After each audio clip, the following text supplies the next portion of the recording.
Hey guys, just a short little vlog for today. I wanted to bring up the topic of social media and how useful it can be actually. Because I posted a question to my Facebook page last week, and I know that I have a good amount of diverse friends. Just from internet activism and interest pages, message boards, YouTube, Twitter, whatever, I've accumulated a lot of internet friends on Facebook as well. And I have a lot, real life Facebook friends on there and that have very different opinions than mine. So it's always good to kind of throw a question out there, not really stating what I think, but just to kind of get a snapshot of what my friends think, because I feel like that's really useful for the status to see just how many of us are out there. The question that I posted had to deal with circumcision and split right down the middle pretty much. I think maybe even more people towards leaving a baby intact. So, but I mean, I talked to people the next day at school and they were like, I could not even believe how many people are anti-circumcision. I had no idea this was such a contentious issue. It really opened my eyes and I started reading all this stuff and looking into things and blah, blah, blah.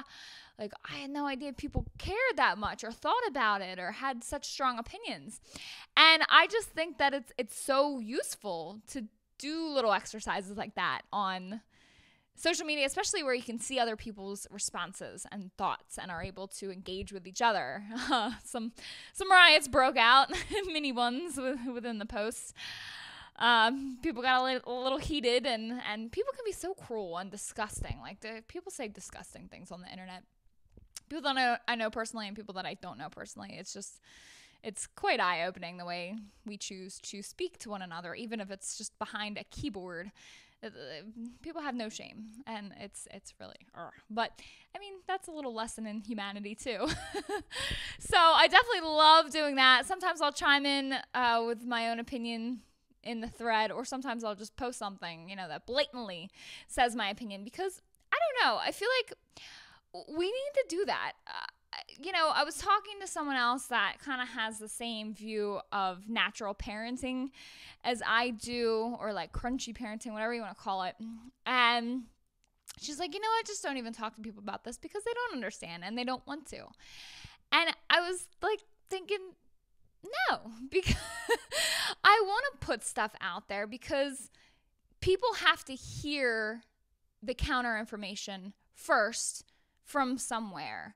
And the sooner they can hear the opposing side and the arguments for it, maybe that'll send them, on their own little journey of discovery on a certain topic. And they'll start looking into things more or thinking about it, or even just let it sit in their brain for a week or two. And then they revisit the idea and they're like, oh my God, that person was right.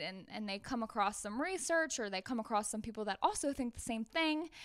And I just think it's a really useful tool in that aspect. Like, don't be afraid to offend people.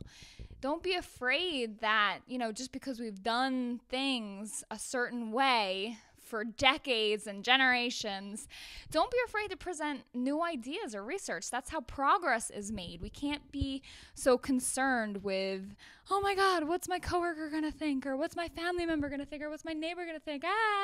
And be afraid to kind of get into it with those people. That's how we develop, I think. And it's healthy to do those things. And it's healthy to practice defending your own stance and let it be known. Like, we got to stop being so afraid of counter information, I think. So I really like Facebook, especially. I use Twitter too, but just as a tool for discovery. And sometimes, my husband will say, why are you fighting back with these people? Like, they're never going to get it. It's obvious you guys are going around in circles. And it's like, I'm not trying to convince that status that I'm going back and forth with. I'm trying to make good arguments for everybody else that's reading in the dark, that maybe never comments or likes responses, but is still sitting there reading and being presented with new earth-shattering information or ideas that they've never even heard or thought of before. And it could be something so simple, but the first time you hear it, you know, we're all like, oh my God, that person's crazy. Like think about the first time you heard that spanking is wrong. You're like, oh my God, it should be up to parents to decide how they want to raise their family, you know, whatever. Or just other controversial things like taxation and theft. Think about the first time you heard that, and you kind of have that automatic response from your own cognitive dissonance, but then it starts to kind of roll around in here and gel, and you do your own research, and now I'm just repeating myself. But yeah, I type responses out so that other people who are engaged silently are reading and thinking about these things. And I think Larkin Rose has talked about that in the past too before. I think that's maybe where I heard it from originally, and I was like, yeah, you know what, that's a great idea. So yeah, I wish I had more time to respond to YouTube comments and stuff on my own channel. That would be great. I got to try to get back into that. But yeah, I love social media. I think it's a great tool for education. So let me know what you guys think below. Sorry, this is kind of like a random vlog. I haven't made one in a while, and I definitely wanted to put something out there, and that's one thing I've been thinking about. I've been really distracted with parenting type priorities lately, so trying to get more stuff out there in the near future of substance. But yeah, I look forward to hearing what you guys think below. All right, thanks. Bye.